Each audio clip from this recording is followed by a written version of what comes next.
states. And has also to do with the Boko Haram. What do they really want? Of course, our chairman raised the issue when interviewed some of them, and they gave him some perspective. But probably one day I pray that some of the Boko Haram leaders may be literate enough to document what they have done, so that people will really know what they wanted. Because it's like the story of the Nigerian Civil War. If you read one of the books, My Command, I think that's one of the first books that came out from President Obasanjo, because he was there. Then Ojukwu wrote his own, Because I Am Involved. So when those who were involved in something say it, you get a different perspective. If you go to a research, interview a lot of people, yes, you'll get part of the story, but you will never get the full story of the Boko Haram. Because I was there, the Boko Haram started 2009 when I was the vice president to late Yaradua. Of course, I took over 2010 for 5 years battling with the Boko Haram until I left. I thought that immediately I leave, within a reasonable time, late General Buhari was going to wipe them out, but till today, the Boko Haram is still there. So the issue of Boko Haram is a little more complex than sometimes we can conjecture. In 1999, when the Obasanjo became the president, we had some issues in the Southwest. But government was able to bring it down, because there was a clear focus, there was clear reason, and government was able to. Then we had issues in the Niger Delta, and when I became the vice president, one of the major things I did was to visit the most dangerous camp of the militants in the Niger Delta. I remember when we flew down to Warri, by the time we got to the waterfront to take boats to that camp, they sent information to us that anybody following me must not carry weapon. My ADC, my CSO, that nobody should carry a weapon. In fact, the Commissioner of Police of Delta State said, Vice President, no, you will not go there. The State Director of SSS to say, no, I will not go. I told them I will go. So even my officers, my ADC, my CSO and so on, they handed over their guns to the CP and the SDS of Delta State, and none of them carried a weapon. When we landed at the camp, these boys lying up one this way, one road this way, with their assault rifles, just facing the bush, not even looking at my direction as if there was nothing happening. We passed through them, sorry. We had a meeting with their leaders and so on. We had spent almost 1 hour there.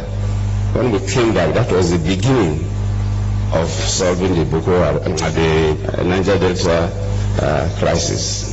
And we were able to get through. At least now there's reasonable peace in the Niger Delta. If you, like Busakupa mentioned, the 82 and 83, when we have the Maitasile religious crisis in this country.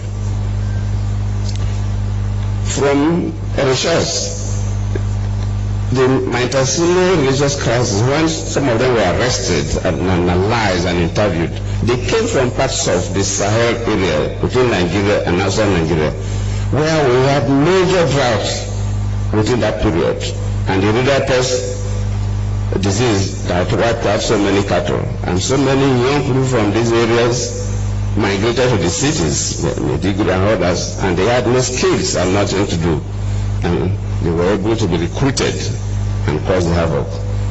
Luckily, it was a military government then, so when the military intervened, they were able to bring it down, because there was a clear reason.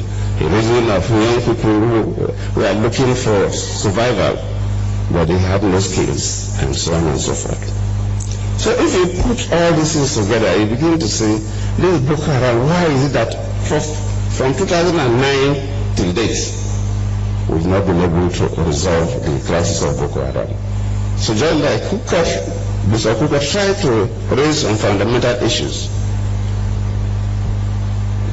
and you value the weapons, then you know that these are not hungry people.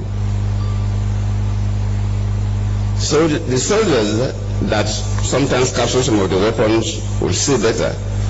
But the weapons they use, the ammunitions they use, sometimes they even have more ammunition than our soldiers. So it doesn't show that they're hungry people. And where are these guns, sophisticated weapons coming from? And we begin to see that the external hands are also involved, especially when I was president. So it's a bit complex, and it's not a matter of a single story. But I believe as a nation, we have to look at the concept of Boko Haram and approach it differently from the conventional approach.